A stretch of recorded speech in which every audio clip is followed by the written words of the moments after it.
Hello y'all, Alan here, and I thought I'd do a part 1 video on Harry Crews, and then specifically in a bit on Scar Lover.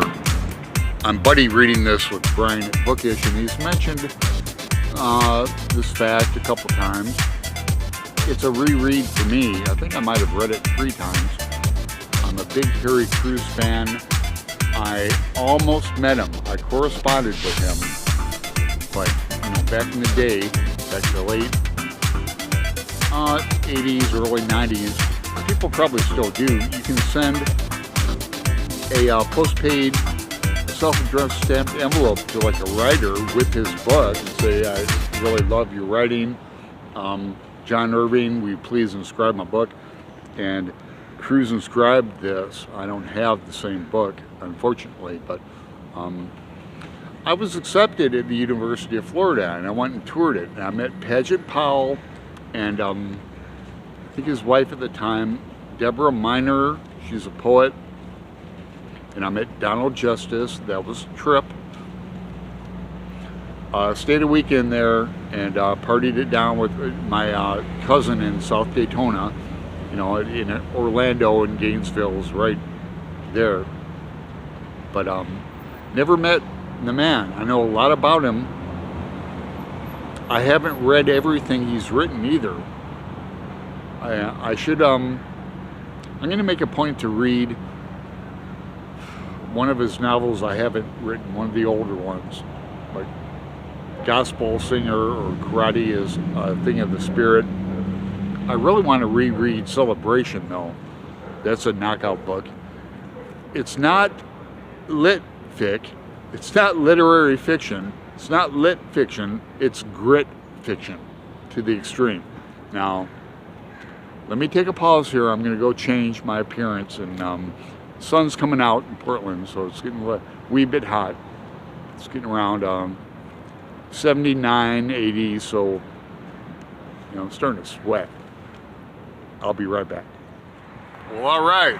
I told you I'd change my appearance. I'm out here in the wind, but we're going to concentrate and get back into Scar Lover specifically. First, let me just show briefly some pop-ups of Harry Crews' Wikipedia. I've read 3 novels of his: Scar Lover, Feast of Snakes, and Celebration. Todd the Librarian just read Feast of Snakes and really enjoyed it. I'm going to link that below. Because I want to just shout out Harry Crews as much as I can. I need and want to read more of him, and I will next year. The old stuff, particularly. He's a writer's writer, in my mind. By that I mean someone who wrote every day on schedule. He's like a Bukowski in a way, only not as drunk, maybe. But a writer who writes like I write, who doesn't start with an outline, who maybe starts with the beginning, maybe even knowing a little bit about the end, but likes to write and then discover as he writes. That's how I like to write. That's how I think Harry Crews wrote. To describe this book, without reading like a blurb on the back, if you like Faulkner, if you like Cormac McCarthy, if you like magical realism, this is I could write an article about Southern magical realism compared to, the Spanish.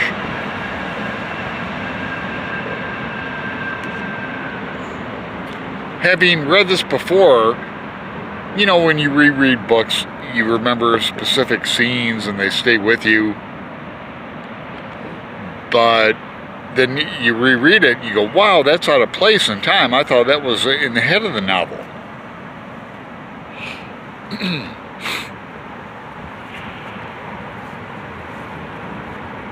And the humor in here is,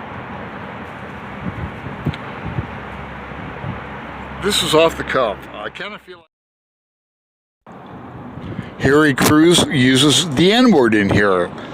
I wouldn't say frequently, but he uses it, and uses it poignantly and with purpose.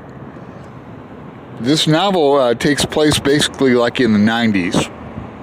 So 90s America, South, Georgia, Florida line. The epigraph in here is Guilt is Magic, James Dickey, who's a famous Southern poet. And then the dedication in here is to Sean Penn. It says, to my mainmost man.